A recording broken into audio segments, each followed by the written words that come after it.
Halo, kamu di Ceritarium, tempat nyari cerita, buat nyantai. Hari ini kita masuk ke satu seri, Perpustakaan Naga. Jadi gini, gua baru selesai nulis bagian pembuka cerita ini.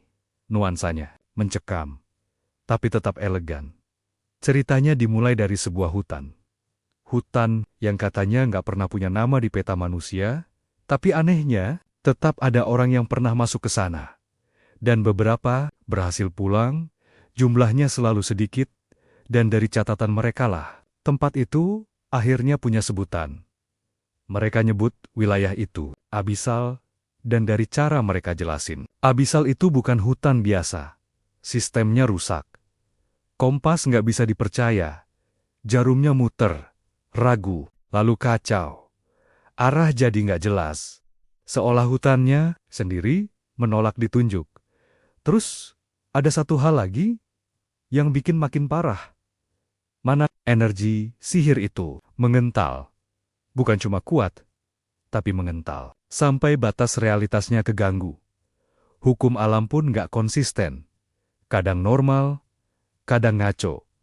Dan yang paling mengerikan, bukan monster. Bukan juga perangkap. Yang paling mengerikan itu logika kita sendiri. Karena dia bisa akal sehat, malah bisa jadi celah. Begitu lu merasa lu paham tempat ini. Biasanya itu momen lu lengah. Nah, di pusat hutan itu ada satu bangunan. Bangunan yang jadi pusat dari semua keganjilan. Ada menara hitam. Tapi menara ini unik.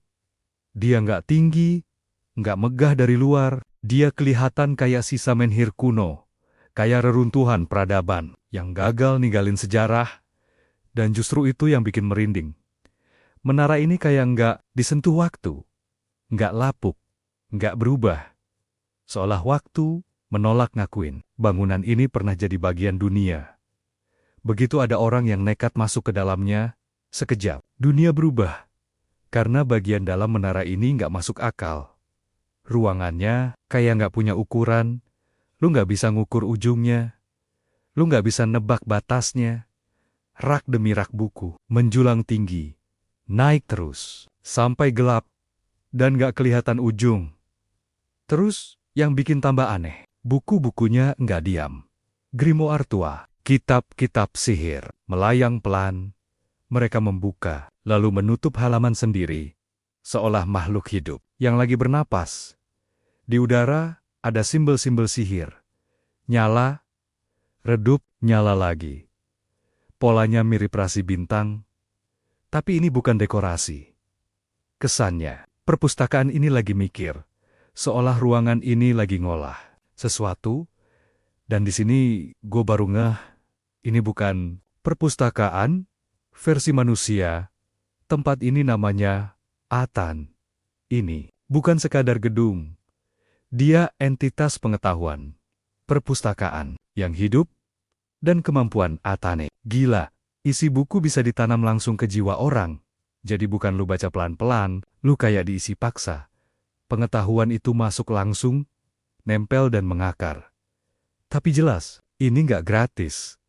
Pengetahuan model begini selalu ada harganya. Dan harganya selalu sama. Pertama, mana lu bakal terkuras besar.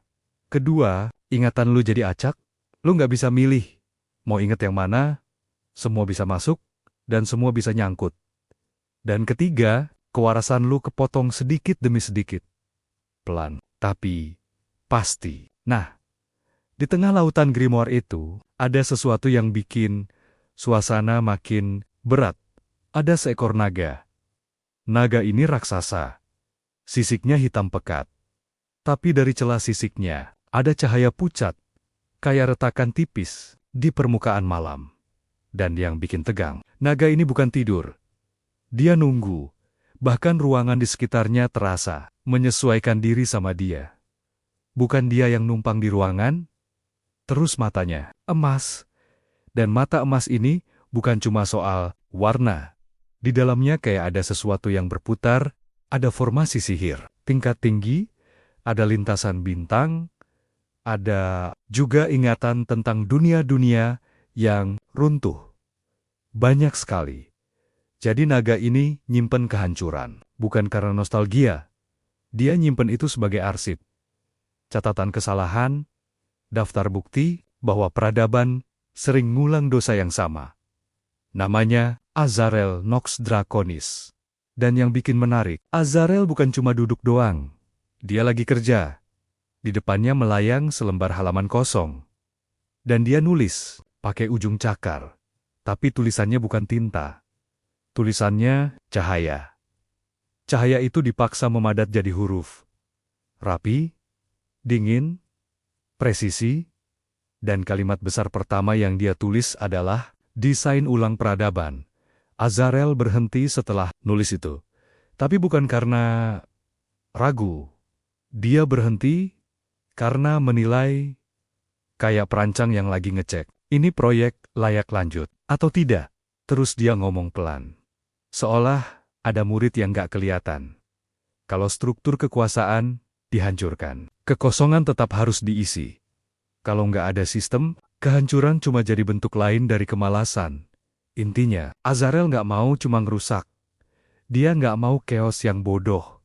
Dia maunya desain ulang. Desain baru, yang beneran, dan ada satu hal yang tegas dari dia nggak tertarik ngulang pekerjaan yang sama. Nah, pas dia lagi fokus, ada yang nyela, sebuah grimoire merah melayang turun, lalu mengetuk sisi kepalanya. Nggak keras, tapi cukup buat motong alur, pikir. Lalu terdengar suara perempuan. Suaranya datang dari segala arah. Suaranya jernih, dingin, dan steril dari emosi. Manusia itu bukan orang biasa. Itu suara Athene. Athene, bicara tajam, 320 tahun, kau mengulang hipotesis yang sama. Variabelnya nyaris identik, dan hasilnya tetap nihil. Seharusnya perancang mulai curiga pada metodologinya. Azarel nggak langsung jawab. Dia merem sebentar. Kayak akademisi yang nahan diri, biar nggak meremehkan kritik yang terlalu cepat. Terus Azarel bilang pelan, kesimpulan tergesa. Lalu dia lanjut. Manusia tidak gagal karena rancangan mereka cacat. Mereka gagal karena menolak memperbarui rancangan yang sudah busuk. Masalahnya bukan eksperimen. Masalahnya subjeknya. Manusia itu jatuh cinta pada penderitaan mereka sendiri. Athan nggak berhenti. Athan menekan lagi. Atau kau hanya menunda keputusan akhir, enggan menutup eksperimen yang seharusnya selesai. Azarel menatap lurus. Mata emasnya berputar lambat. Dan dia jawab tenang, jangan salah paham. Aku tidak ragu mengakhiri dunia. Terus dia melirik jam pasir raksasa di sudut perpustakaan. Jam pasir itu juga nggak normal. Jamnya berputar terbalik, butiran cahayanya jatuh ke atas, dan tiap butir cahaya memantulkan dunia luar. Potongan demi potongan, perang yang dilegalkan, perbudakan yang dinamai tradisi. Pengadilan palsu yang menyebut pembakaran sebagai keadilan. Azarel bilang pelan, setiap kali aku hampir menutup buku ini, mereka selalu membuktikan satu hal. Sudut mulutnya naik tipis. Bukan senyum. Lebih kayak pengakuan dingin pada fakta bahwa monster masih diperlukan. Dan setelah itu,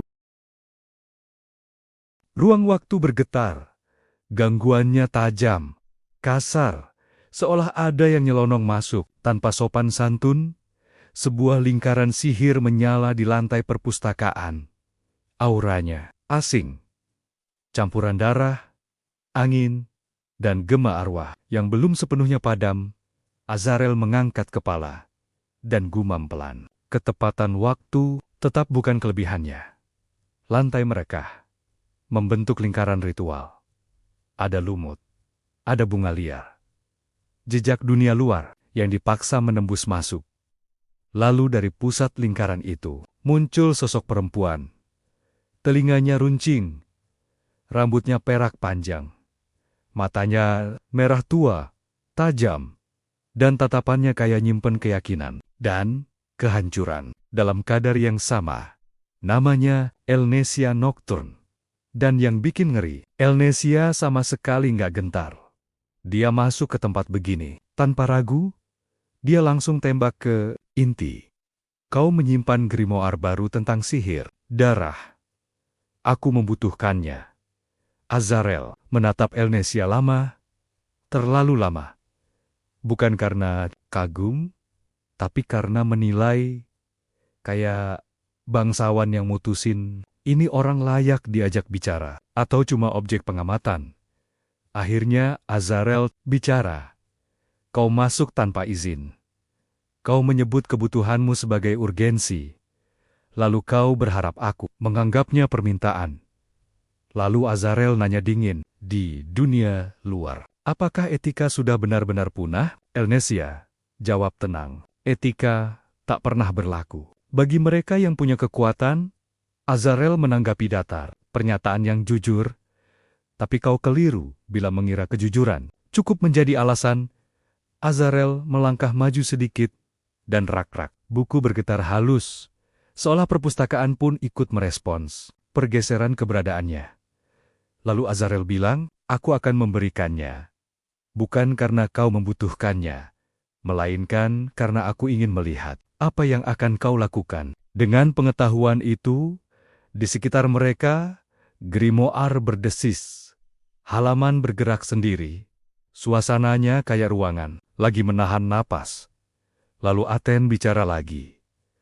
Masih dari udara, dua entitas, kelas, bencana, kembali berinteraksi. Kemungkinan, kehancuran wilayah naik signifikan. Astraya akan terdampak. Azarel menoleh sebentar ke halaman kosongnya. Lalu jawab tenang, Astraya selalu terdampak. Itu konsekuensi wajar. Bagi dunia yang dibangun di atas kebohongan, Azarel menulis baris berikutnya. Dan di sini terasa jelas. Untuk pertama kalinya setelah lama, Azarel tidak lagi menulis sebagai pengamat. Dia mulai menulis sebagai arsitek kejatuhan. Oke, cerita sampai di sini dulu. Kalau mau lanjut, klik suka. Dan ikuti akun ini. Kita ketemu di part berikutnya. Sampai jumpa di Ceritarium selanjutnya.